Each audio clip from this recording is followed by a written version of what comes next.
Bismillahirrahmanirrahim. Terima kasih kerana memberikan peluang untuk KAPAR membahaskan cadangan rang undang-undang meminda Akta Kesihatan Mental 2001, Akta 615, khususnya untuk menggantikan Seksyen 11, iaitu penangkapan orang yang bercelaru mental dan sebagainya. Pertama, pengalaman peribadi saya sendiri, memanglah keperluan bagi lebih ramai pegawai intervensi bertindak di mana-mana situasi krisis, bukan sahaja mungkin yang ada sekarang yang terhad, dan saya lihat ada 5 kategori pegawai intervensi krisis ini.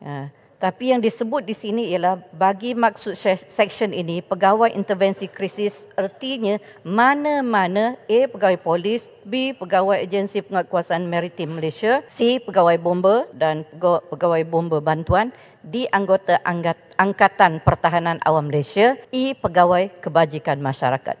Saya bersetuju dengan apa yang telah disebut oleh Kuala Langat, di mana pegawai perubatan dan juga pegawai pembantu perubatan MA juga adalah di antara orang yang berkelayakan, kerana ini adalah isu mental, kesihatan mental. Nama akta pun kesihatan mental. Sudah tentulah mereka yang terlibat dan mereka yang lebih memahami situasi, psikologi dan kecelaruan mental. Ini disebabkan dikata kecelaruan mental itu juga patutnya dimasukkan di antara mereka yang diberi kuasa dalam menangani krisis tersebut. Saya nak bertanya kepada kerajaan bagi memastikan, sebab agak umum, agak ramai, sebab dia kata mana-mana pegawai polis, mana-mana pegawai agensi penguatkuasaan maritim, mana-mana pegawai, mana-mana anggota Angkatan Pertahanan Awam Malaysia, mana-mana pegawai kebajikan masyarakat.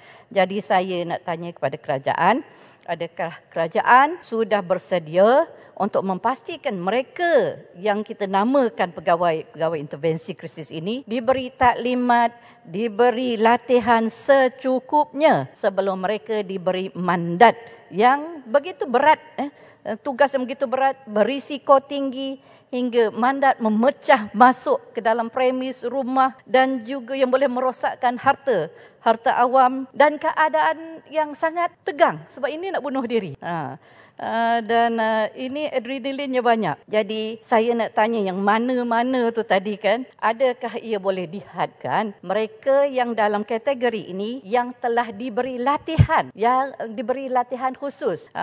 Kalau ikut ini, pegawai bomba bantuan mana-mana boleh melakukan memecah rumah dan sebagainya. Kalau dia kata ni juga, kalau kita tengok ini 11 kurang 1, mana-mana pegawai intervensi krisis boleh menangkap mana-mana orang yang dia mempunyai sebab untuk percaya bercelaru mental dan kecelaruan mental itu berbahaya kepada dirinya atau kepada orang lain atau harta. Jadi saya inginlah minta supaya kerajaan berikan tumpuan ini. Ini teori, tapi daripada segi praktikal mungkin akan banyak isu-isu yang boleh timbul. So dia perlu keupayaan, capability dengan izin, kebijaksanaan membaca situasi dan pantas bergerak. Ia juga perlu pegawai intervensi yang mempunyai integriti yang tinggi.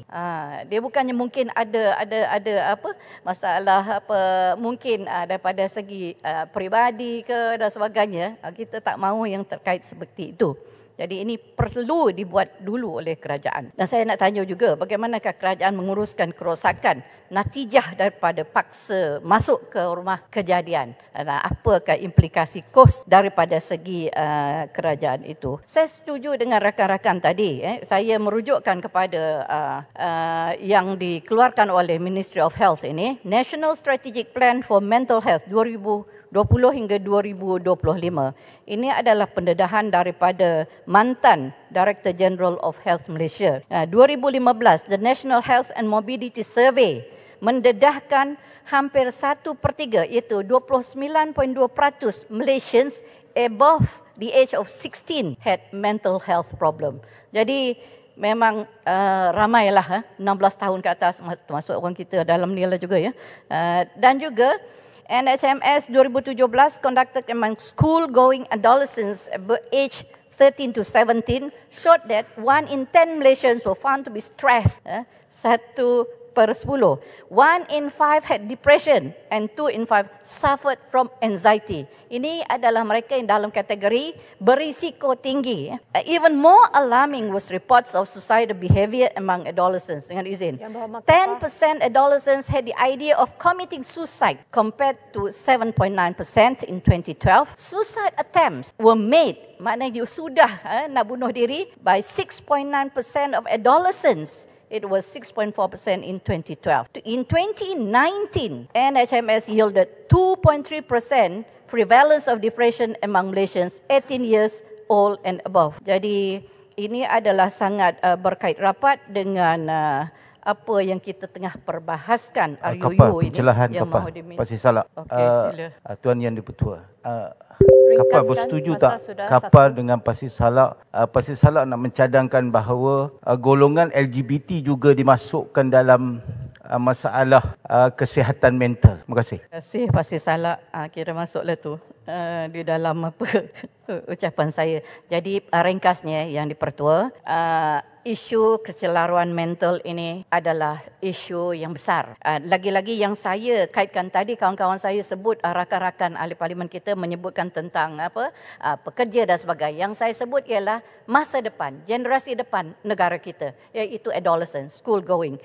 This is a very big percentage dan saya bersetuju supaya bukan sahaja Kementerian Kesihatan tetapi semua kementerian yang berkaitan perlu duduk bersama-sama mengatasi secara tuntas, secara holistik, ada roadmap untuk mengatasi masalah-masalah yang menjadi natijah daripada mereka yang celaru mental ini sehingga sanggup untuk memikir membunuh diri. Orang yang biasa, orang yang bahagia tidak akan tergamak untuk mencederakan diri, lagi-lagi nak membunuh diri. Jadi saya merasakan ini adalah satu isu yang perlu diberi perhatian oleh kerajaan kita dan semua pihak sebenarnya.